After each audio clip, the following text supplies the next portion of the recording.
Hey guys, what's up? I'm back, and we are here with, I think, part 7 of our weekly mock draft, predictive versus ideal.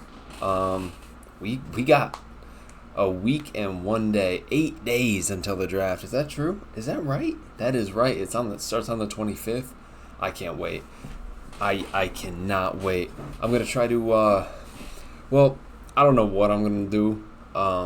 But I would like to try to drop maybe a 3-round mock draft just for all teams, just like right before the draft. Just because, I'm a Seahawks fan, but I still like to look at all the teams, and it's just really exciting. So I definitely might drop a full all 32 team like 3-round mock draft. Might even do a 7-round mock draft. That would be a hell of a video, and I might even do that because on this channel I'm starting to lean more. I'm still going to primarily talk about Seahawks stuff, but I would like to be able to talk about all 32 NFL teams if I want.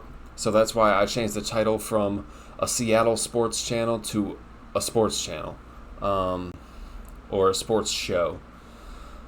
Because I'd like to be able to talk about all the teams, because I love the NFL, and I just love talking about all the teams and all things football.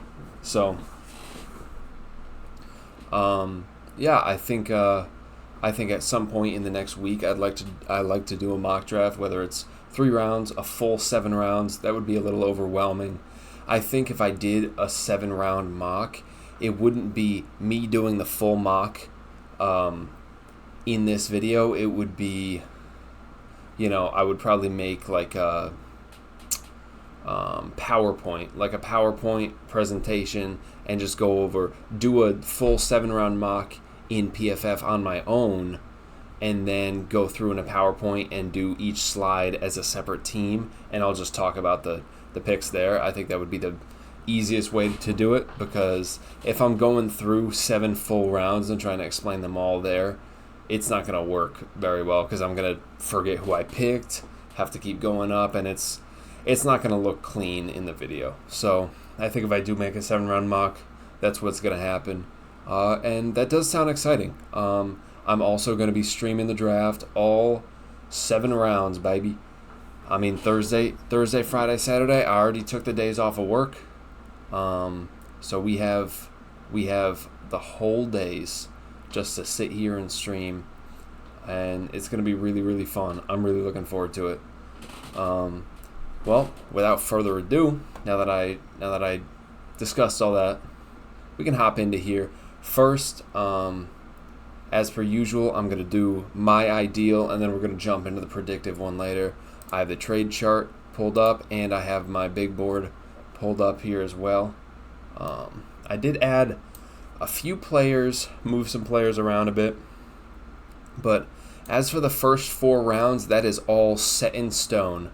I might change my opinions on some guys, but they are all set in stone here for these first 4 rounds, because I already entered them into my official, more in-depth big board. And 5th, 6th, 7th, and UDFA, those will all kind of shift around still. Up until, day 2 and 3 of the draft. I'm still going to be working on all this, so we got a lot to do in the next week or so, and it's a tall task, but I'm really looking forward to it. All right, let's hop into this 7-round mock, my ideal, and let's see who's on the board at 16. Oh, maybe.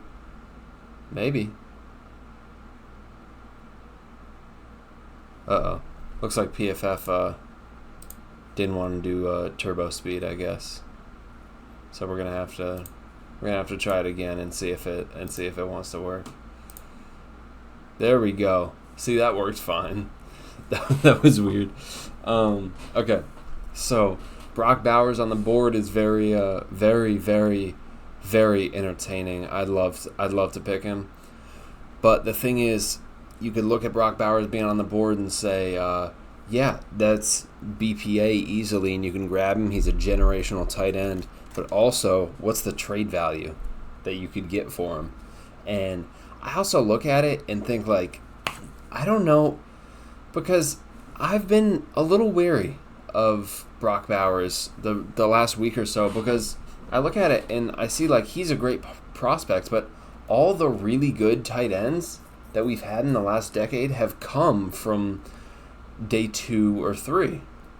You look at all the tight ends selected in the last decade. I think there's not, in the first round, there's 9 tight ends selected in the last decade in the first round, and there's only been 1 Pro Bowl out of all 9 of those, and that was David Njoku.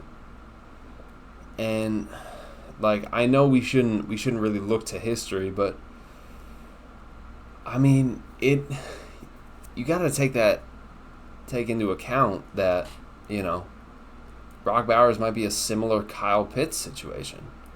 And I don't want to get into that situation. So going with a more safe pick and actually Brock Bowers being on the board and being able to trade back, get some extra capital, is probably the ideal for me, rather than staying put and taking him. So I think we do exactly what we did last time and trade with the Bengals. And if they don't take him, then what are you gonna do? But all right, so this is gonna be about 100 points of value here, and that's gonna net us 97, just straight up 97. We're gonna move back and get, and I like that. I think that's good value. Maybe we throw in like 192. That might be even. Yeah, that's pretty fair. If we throw in 192, just to give them a little something back, you know. All right.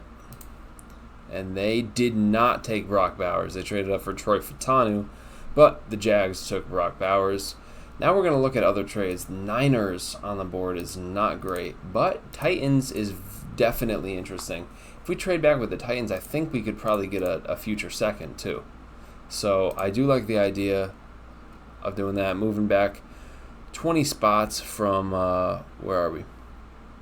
900 to 520, so that's 380. So a future second would be about right, yeah. And maybe they could spot us a little something later. Maybe they could spot us like 182 since we gave up 192. I like this. I actually like this quite a bit. Because I do like the idea of moving into the early second and picking up a future second. I love that idea. My favorite idea, I think, is moving from 16 to 36 with the Commanders and picking up a future second and then our third in 78. I think that's really amazing, honestly. Here, I like this trade. I do like this trade a lot, and the players on the board like Cooper DeJean and stuff, like, I don't really want to stick and pick at 18. So moving back into the second is really good value, and we pick up some future capital. I am all for that. Now, who's on the board? Troy Franklin. That's going to be a no. Big no from me. Oh, Mikey Sainer still is really appetizing, but we already kind of have our slot guy in Spoon. So wouldn't really want to take a slot guy with our first pick. If we trade back with the Commanders and get 36 and 40, then I'm fine with taking Mike at 36 because we still have another high pick. PFF recently updated their big board, moved a bunch of players up, moved a bunch of players down, so I'm still trying to work out where everyone is. Edgerrin Cooper at 59. They moved up Malachi Corley and Andrew Phillips quite a bit. They dropped Junior Colson to 71, which I think is just outrageous. And they dropped Max Melton to 72. That's also outrageous to me. I have Max Melton as a first-round guy. I have Max Melton and Mike Sainer still in the first round. I just love them both. They're great players. So yeah, I'm all for them. So looking here, I think Edgerrin Cooper is a good pick. Jaden Hicks could be really nice. He has great size at 6'3", 212. He's just a really good coverage corner, and he's pretty versatile. He could shift over. I mean, he is kind of more of that strong safety, but he is versatile enough to where you could play him deep. You could actually probably move him up in the slot, and you could play him in the box. I really like Jaden Hicks. So, being able to get him here is really good, but I might want to trade down even more if we're going to get him. Keon Coleman, I have him ranked like 17 on my board. I love him. I comp him to Mike Evans. I really, really like him. I just don't think wide receiver is the best pick for us with our first pick. And Michael Penix is on the board. This is an interesting pick. This is definitely an interesting pick. Because we could go Penix. We could go Bo Nix if he's here. If I have to choose between Nix and Penix, I'm taking Nix.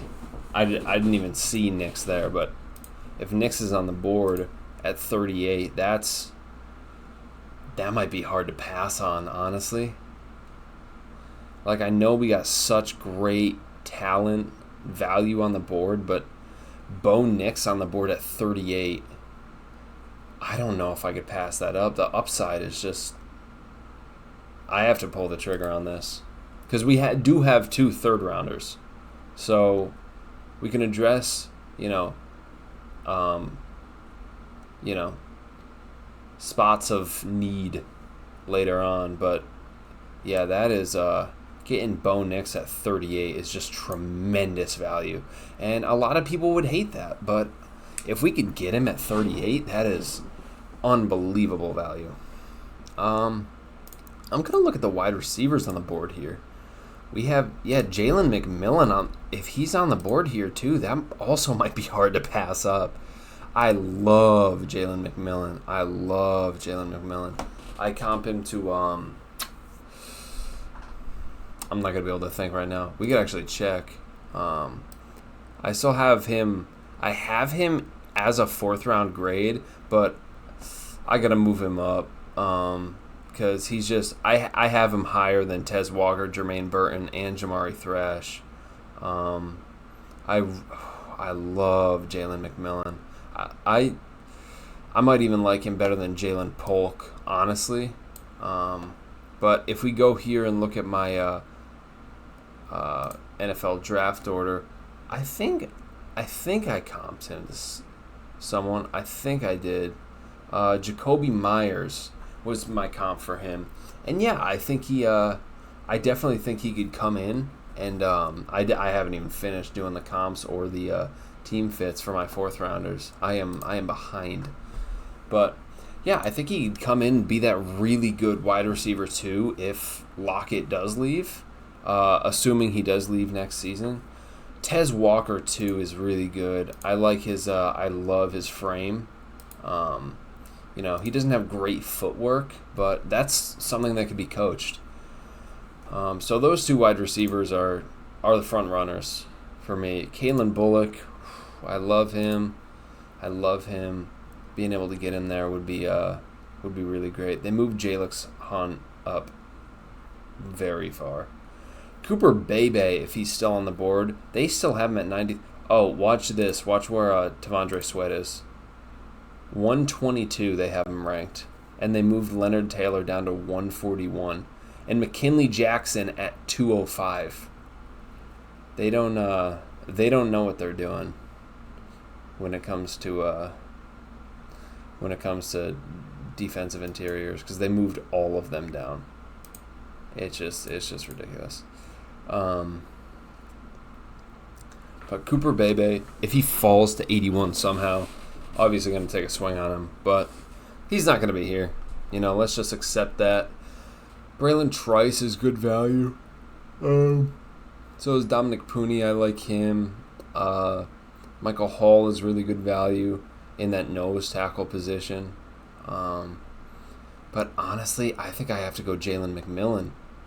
That's just tremendous value on the board for me. Even though I have him ranked in the 4th round, I put that there quite a while ago, and I never moved him up. But So you guys do know I do have Jalen McMillan right now as like an early third-round pick. So if he's on the board at 81, I'm not passing him up. And we get Bo Nix and Jalen McMillan. I'm feeling really, really good about that. Now looking here, we got Cedric Van Pran on the board. We got Michael Hall. This is we got a decision to make. We could take a tight end, but Cade Stover, Ben Sinnott, and Theo Johnson are all on the board, I believe. Yep.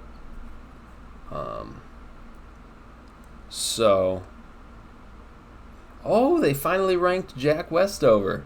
Nice. Love to see it.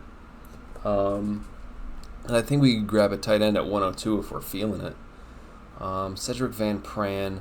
I have him as a second-round pick. So this is tremendous value for him here. And I do think he could slide over to left guard if we need him. He's got the size for it, for sure, at 6'4", 310. Michael Hall Jr., though, he's just such a great nose tackle. Being able to come in and replace Jaron Reed next year is really, really good. I think I have to go Cedric Van Pran, though, just for the pure value. And then here, I don't think I even have to think about this. This is Michael Hall if he's still there at 102. That's just tremendous value. Let's see who's on the board here. T'Vondre Sweat, yeah, he's not going to be here, though. Brendan Rice at 118 would be tremendous value.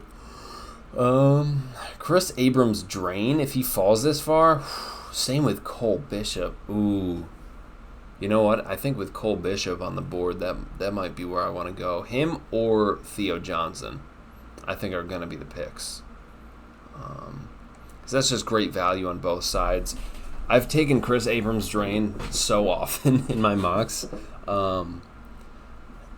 But, you know what? Theo Johnson is just, he's great value, and he has such high upside. Being able to get him at 118 is going to be it. I'm going to take him there. That's just tremendous value right there. All right. Kalen King on the board. We're going to have to take Kalen King here. We do. I don't even think I have to think about this. Because Kalen King, I've said this before, he was once looked at as a first-round lock midway through the season, and now he's fallen to the 6th round in this scenario. That's because the ceiling is just so high, and the potential is just incredible. So if Kalen King is on the board at 179 and we don't take him, I'll be very upset. So I have to take him here because that value is just wow. Tyron Hopper, I think, is my first choice here. But Bo Braid, if he falls, that's really good value too. I'm looking at both those guys. Justin Abugby is great, but we already took Michael Hall, and I do think Abugby will be more of an interior guy as opposed to an edge. I think he just need to get that weight up a little bit. Trey Taylor is really good, but with Bo Braid on the board, I don't think I would want to take Trey Taylor just because of the pure value of Bo Braid there. I have Bo Braid. Where do I have him? Oh, he's right there at 106. So if he's on the board at 182, that's tremendous value. But I also look at Tyron Hopper, and that's really good value there for him too. But Bo Braid is just tremendous value. I have him as an early 4th. Being able to get him, have a good safety, just going into the 2025 season, having a good safety on the roster that has been able to learn from Rayshawn Jenkins and Julian Love. I really like that. So let's get him here. I think that's tremendous value for Bo Braid. All right, and we are on the board at 235. Joe Milton is great value, but we took Bo Nix. I might look at Jalen Sundle. Is really good value. I love him. just his versatility, because he played a bit of center in college. So if we needed him to slide to the interior, he could. But with Stone Forsythe being gone next year, I think he could be a really good replacement back up there. They moved Jalen Ford down to 247, which is just so disrespectful. Delmar Glaze is great value too. I might look at the linebackers on the board. Nathaniel Watson. Okay. Omar Spates. Eric Gentry, I like him, but I don't think he's a draftable prospect. Edifuan's not going to be here, and Jalen Ford is not going to be here. Nathaniel Watson, you know what? We did have a top 30 visit with him. I think it's very possible that we could. His size gives him the versatility to kind of shift around the defense if we need him to, and I do think that's something that Mike McDonald is going to be looking for. So if we're able to get a guy in the 7th, he doesn't really have any expectations, but being able to have him on the bench and just somebody that you could put as a special teamer and kind of just see the traits, I think I really like that. So we're going to go Nathaniel Watson there. That is really good. That is really, really good value. They added this new award system, so you can get, let's download that image. So you can get streaks and stuff like that. Complete 50 mock drafts. We'll definitely get that. So, man, this is great. This is great. And kind of split down the middle because we got 4 offensive players and 4 defensive players. So that works out well. But, yeah, I really like this because we moved from the 6th to the 3rd. That's tremendous. And then we move back into the 2nd. We pick up a 6th to replace that one that we gave to the Bengals. And we get a future 2nd. And that is just, wow. That's tremendous. So, yeah, we get, let's analyze this, man. Bo Nix, QB of the future, allegedly, hopefully, if we get him at 38, that's just tremendous value. He can sit. We could, and then since I think we're likely going to cut Geno in the offseason, we have a mini camp battle between Sam Howell and Bo Nix. I really like that idea. Jalen McMillan, assuming Lockett is also gone next year, just a good wide receiver that could fill in. I don't want to say he is better than JSN, but I think his ceiling is a lot higher. I really like Jalen McMillan. He's just a really solid wide receiver too for this team. Cedric Van Pran, he'd come in and I think be the immediate starting center. Whether we would start him or not, I don't know, but he also provides versatility. We could swing him to left guard if we need, which having him as a backup to Laken Tomlinson, that's not a bad idea.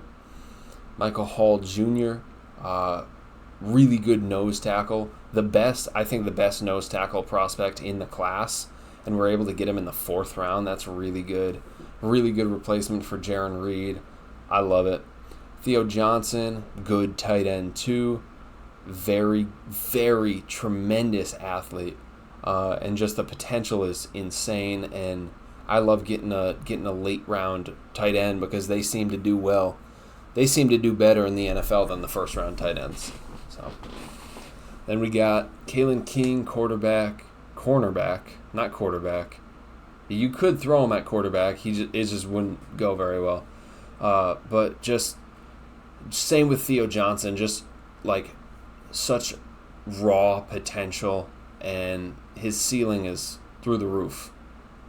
So I really like that, and it's a 6th round pick. So if he doesn't hit, he doesn't hit. But with the fact that he was being looked at as a 1st rounder, and you can get him in the 6th, that is just tremendous value. And if he works out, he works out. If he doesn't, he doesn't, But just based off pure potential, I love grabbing him there. Bo Braid, I have him as a 4th round pick. If he's there at 182, you pull the trigger. Pull the trigger on him because he's a really good player. he's versatile enough for Mike McDonald's scheme, I think. And just like I said, being able to kind of sit someone behind Julian Love and Rayshawn Jenkins for the year and just having them kind of mold this player, I love that. I love it.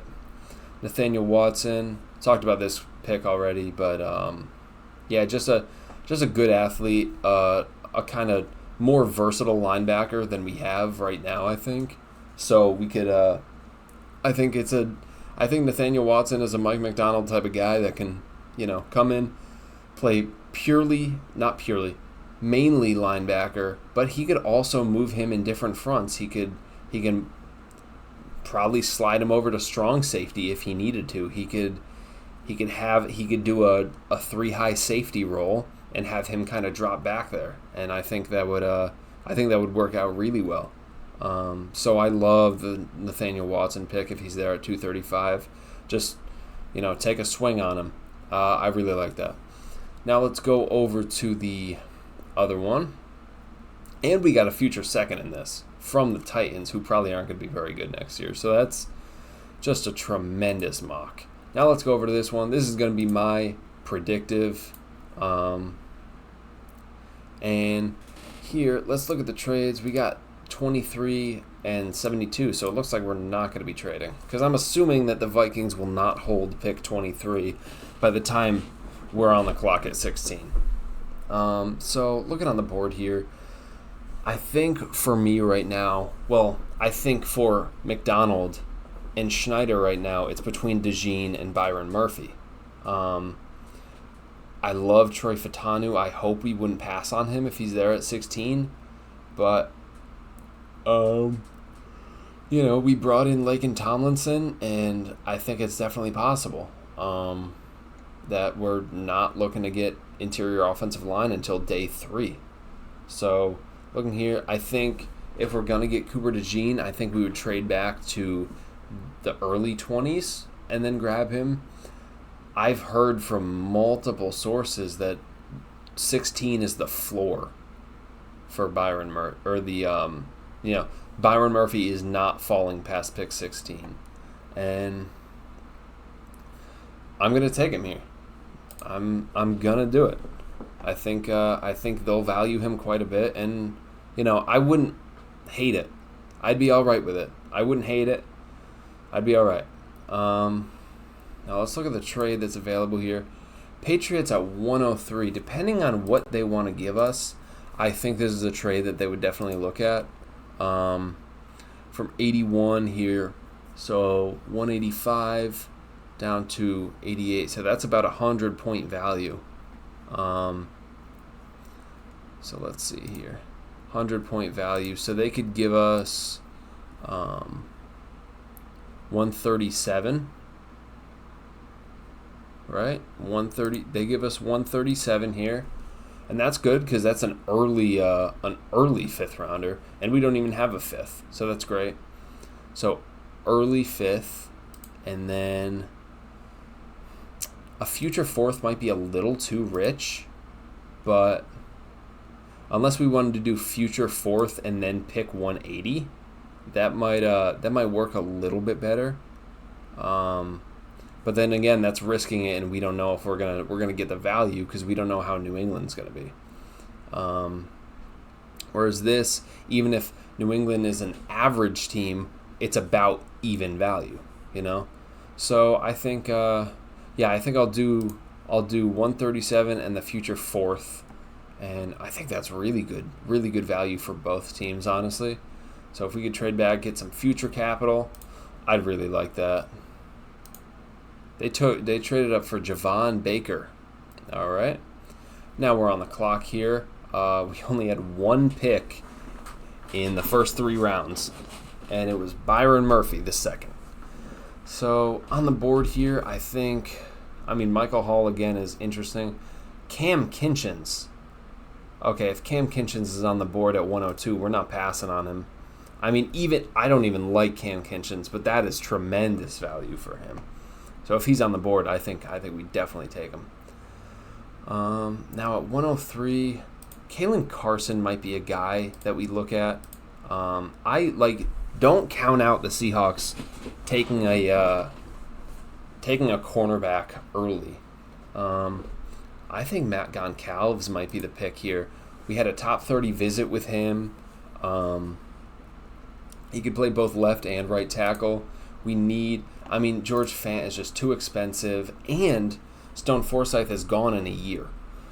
So we could look at him as a backup tackle for both sides, and he might have upside as a starter. So I think Matt Goncalves might be the pick here. Let's look to see who else is here. Brendan Rice is intriguing. Cole Bishop is intriguing too. Same with Theo Johnson. I think this pick might be between Theo Johnson and Matt Goncalves, but I'm going to go with Matt Goncalves. I think I have to. Because this is predictive. I would go Theo Johnson over Matt Goncalves, but predictive, I think we are in the tackle market, absolutely. And now here, I think I'm going to go Theo Johnson. If he falls to 118, we already met with him, and I think they'd really value that athleticism. So I'm going to take him there at 118. I think that's good value on the board. And now here, Muhammad Kamara just screams Mike McDonald guy. I love Muhammad Kamara.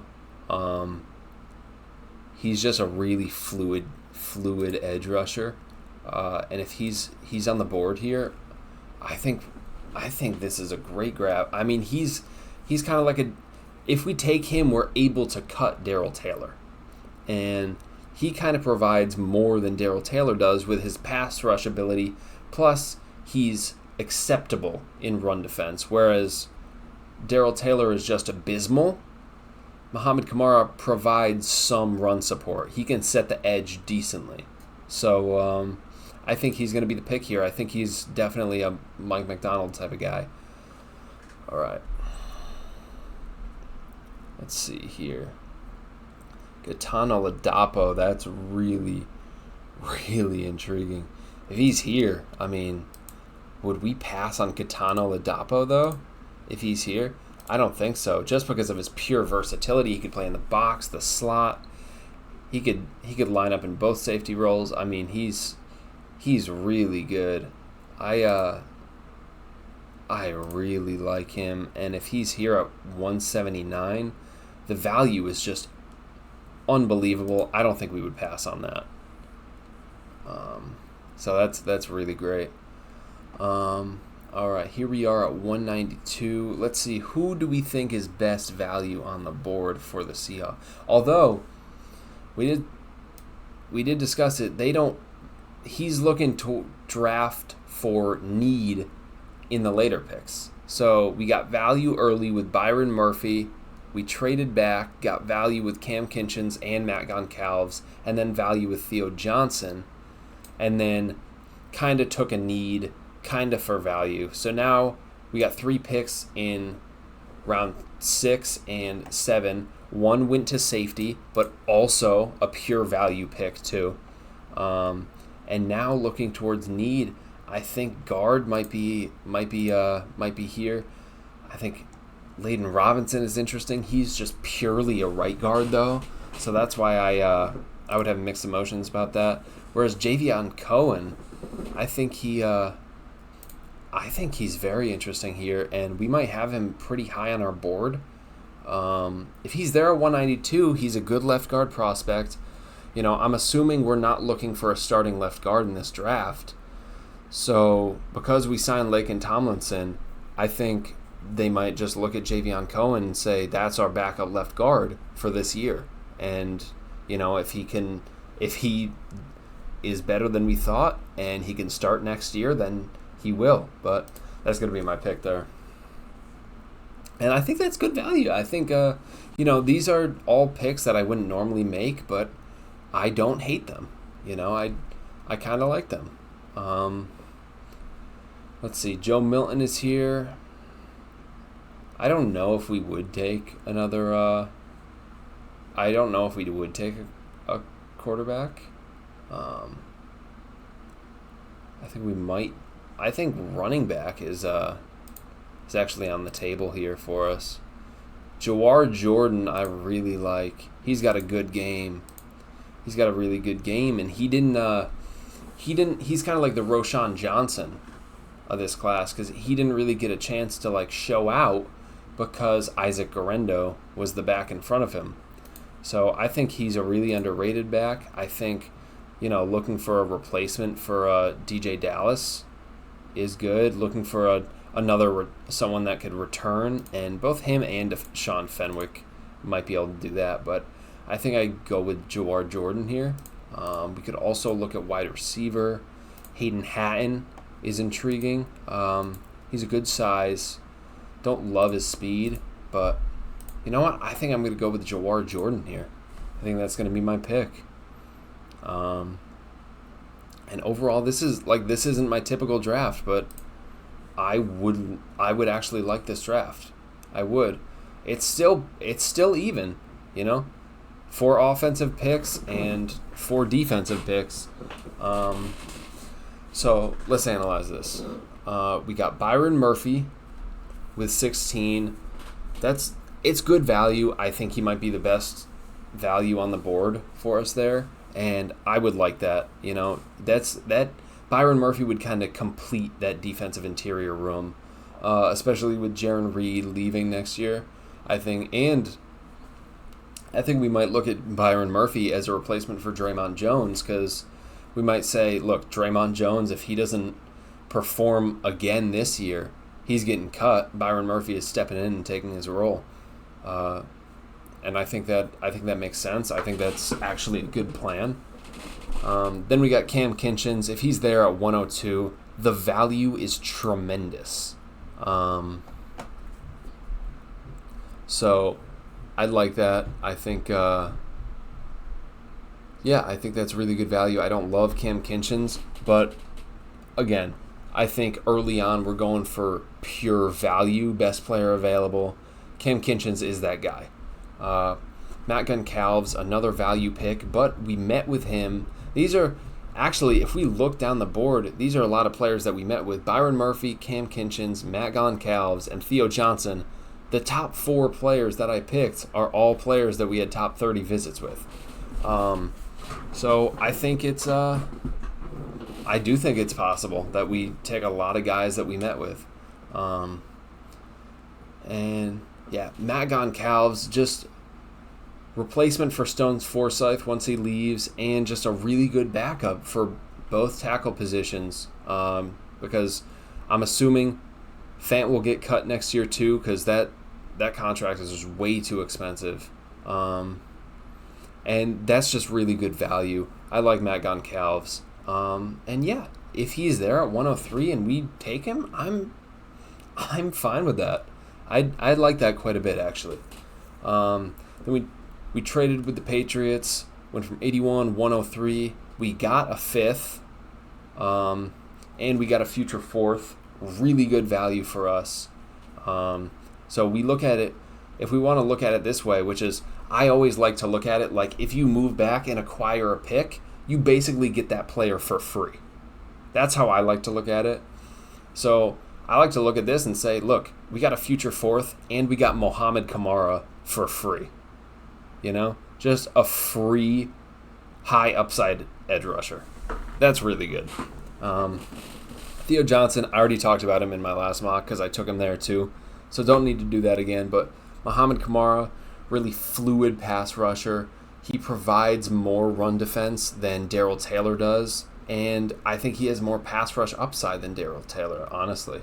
Katana Ladapo, maybe the most versatile safety in this entire draft. He is really, really good. Him being there at 179 doesn't seem possible. But if he is, and we take him, I will be jumping for joy. I'll be punching the ceiling. I like Katana Ladapo, honestly, more than Cam Kinchins. I don't know if I have him ranked higher. I might, honestly. Where is Katana Ladapo? I do have him in the 4th, and I have Cam Kinchins in the 3rd. Okay, so I don't have him ranked higher, but honestly, I think I like Katan better. just as a prospect overall and as a player. I mean, he's just great. Javion Cohen, just a good backup left guard who I don't know if he could blossom into a starter, but he, you know what? Stone Forsythe was a 6th-round pick, right? And he's provided really good backup tackle play for 3 years, and I think that's what we look at Javion Cohen as. You know, just a really good backup that could come in and actually play pretty well if we need him to. And then Jawar Jordan, kind of replacement for DJ Dallas. He'd step in the return game, assuming just on kickoffs, because we do have Laviska Shenault and D. Eskridge for punt returns, so I think he'd be pretty low on that depth list. But having him as kind of a backup returner on kick returns, have him as a special teamer, and just as that running back 4, because I guarantee you at some point throughout this season, we're going to need a running back 4. Because I don't think there's been a season where we haven't. I mean, every season we're going to have our running back 1 get injured at some point, and every season we're going to have our running back 2 get injured at some point. So we're going to need these guys, and, you know, it's better to have them than not.